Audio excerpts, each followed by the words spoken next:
tentang peran suami. Ini urusan kita Bapak. Ibu biar ngaso dulu sebentar. Bu, istirahat dulu sebentar. Pertama, dalam Islam prinsip itu ada, yaitu hunna libasul lakum wa antum libasul lahun. Suami istri diibaratkan seperti pakaian. Tugas utama pakaian itu kan pertama, pakaian harus nutup aurat. Sesama suami istri harus saling menjaga kekurangan masing-masing. Jangan saling buka aib masing-masing. Jangan kejelekan suaminya diceritain di majelis taklim, atau kekurangan istrinya diceritain di tempat arisan. Mat, bini lu bagaimana Mat? Payah. Nah, ini kagak bener nih. Suami istri harus saling menutup aurat, bukan saling membuka aurat.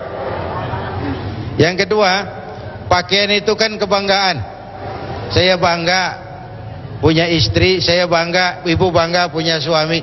Saya bangga pakai baju koko.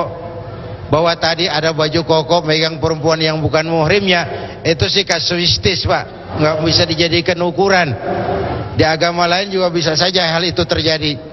Ya Bu ya, Bu, pakaian itu kebanggaan. Jadilah ibu istri yang dibanggakan suami, jadilah bapak suami yang dibanggakan istri. Saya mau jelasin bahwa Rasulullah Shallallahu Alaihi Wasallam melaksanakan poligami itu di bagian akhir hidupnya. Setelah banyak pertempuran, banyak sahabat meninggal, jandanya dipelihara keislaman dan keimanannya oleh Nabi. Tidak lebih dari 5 tahun dari hidup Nabi yang beliau melaksanakan poligami.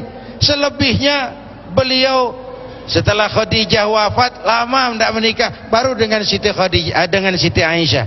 Jadi bukan seluruh kehidupan Nabi itu poligami, bukan.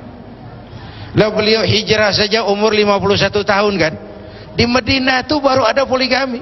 Itu pun karena banyaknya sahabat yang gugur di medan perang dan istri-istrinya belum mapan kekuatan keimanannya. Itu pertimbangannya. Bukan pertimbangan syahwat, bukan pertimbangan kenikmatan biologis, pertimbangan menjaga dan memelihara keimanan. Dan tidak seluruh kehidupan Nabi poligami. Jelas ini? Nah, lalu dari situ masuklah kewajiban-kewajiban kita sebagai istri. Pertama, kewajiban memberikan perlindungan. Ini penting. Alla yadribal wajha iza ghadiba. Kalau marah jangan mukul istri. Itu bahasa simboliknya. Intinya suami wajib memberikan perlindungan, sehingga bini nih Bang nih, bini kita nih ada merasa tempat ngadu, ada tempat bernaung, ada tempat cerita, ada tempat berbagi persoalan. Makanya orang pergi haji itu, kalau laki bini itu mengembalikan kehangatan yang hilang tuh. Laki bini kalau pergi haji ke Mekah, saya lihat kayak orang pacaran lagi. Kemana-mana berendeng, bininya dipegangin. Lah iya, kalau nggak dipegangin kepegang orang. Berdesekan jutaan orang.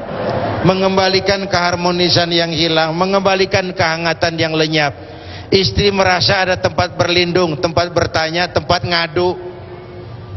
Dulu saya pernah bilang, air kalau dibendung ya cari saluran lain.